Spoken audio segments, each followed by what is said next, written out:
There he was, betrayed by Judas, unjustly accused by Annas and Caiaphas, denied by Peter, treated as disposable by Pilate, jeered at by the crowds, mocked by the soldiers, bruised, beaten, and scourged, carrying his own instrument of death, humiliated in his nakedness, abandoned by his friends, left to die. There was a single aspect of his existence that was not under attack. Unjust attack. Let that sink in. Have you ever felt unjustly attacked, accused, humiliated, put down, unappreciated, taken for granted, ignored, scorned, taunted? Silly question, isn't it? Haven't we all? Might have been simply an innocent remark we took the wrong way, or maybe someone really was trying to hurt us. Whatever the case, when that happens, don't we often feel like striking back with a blow just as hard, or even better, a greater blow? Whether that blow is verbal or physical, or just a nasty post on social media. We become like wounded animals, don't we? Claws out, fangs bared, ready to attack those who dare to offend us. We return insult for insult, accusation for accusation, which inevitably leads to a similar response, to escalation, to an ever-increasing spiral of retribution, retaliation, to anger and resentment. We kind of like that fight mode of fight or flight, don't we? Whether that's an evolutionary response or from some other cause, we all know how very real that is.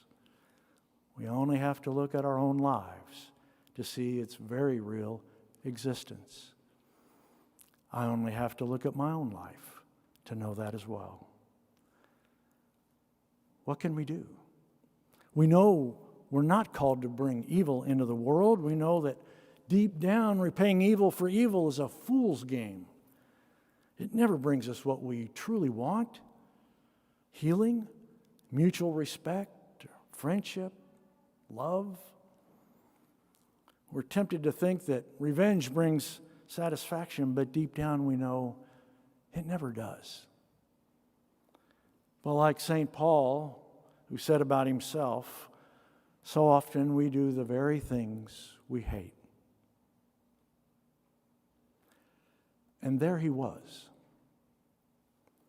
If anyone had the right to be self-righteous, to call fire down upon his enemies, to hate those who mistreated him, to retaliate for the hurt and humiliation heaped upon him, it was the one, the only one, who was truly innocent.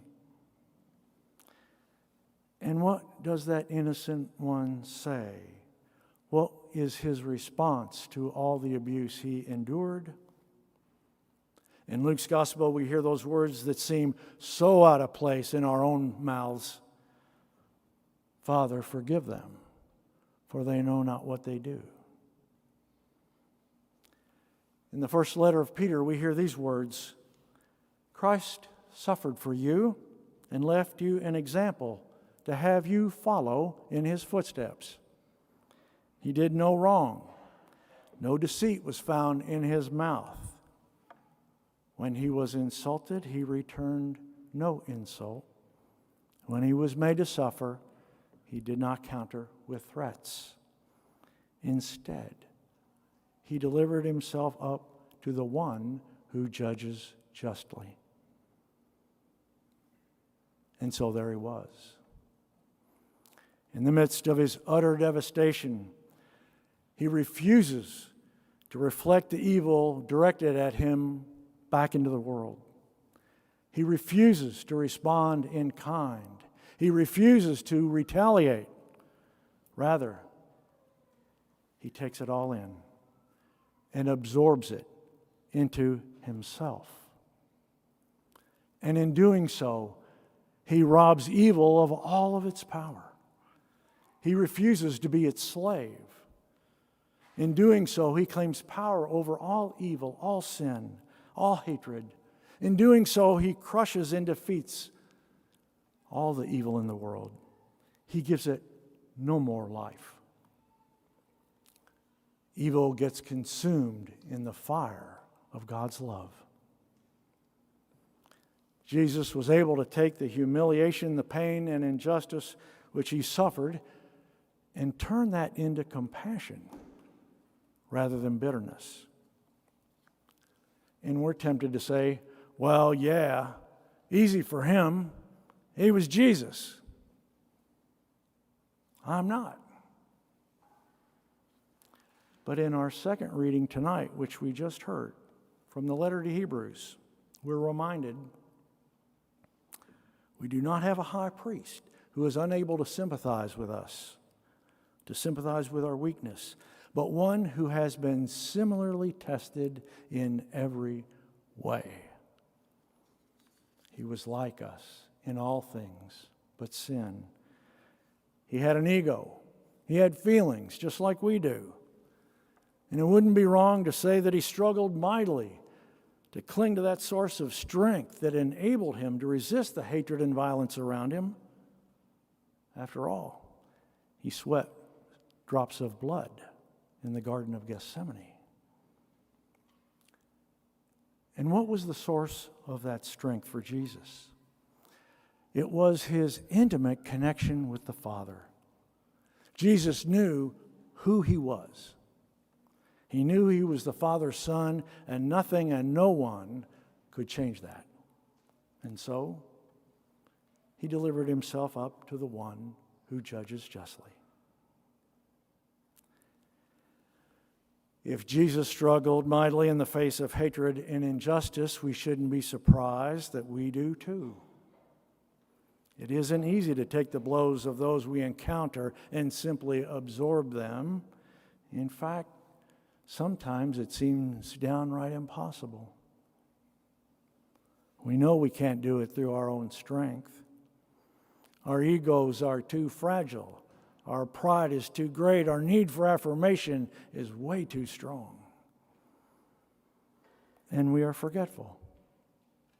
We forget who we are, that we too are daughters and sons of God, loved and treasured beyond comprehension. We forget that the same strength available to Jesus is also available to us. My grace is sufficient for you, Jesus said. God doesn't require us to get everything right all the time, but he does require us to desire what is right and good and true and loving. So we know the road we're called to travel. We know whose footsteps we're called to follow. Jesus Christ, the man on the cross. And so we must begin, however tentatively, however haltingly, to absorb the evil that is inflicted upon each one of us, knowing that it is not the way of the world, knowing that in taking the evil in around us and responding in kind, it will likely, and not responding in kind, will likely subject us to further ridicule or scorn. But we can do it because we know who we are and whose we are. As we gaze on the cross, which the world sees as a sign of weakness and of defeat, we pray tonight to be victorious in our own struggle through the strength of that cross, to absorb the evil and hate that we encounter so that it might be forever defeated, forever destroyed in our own lives.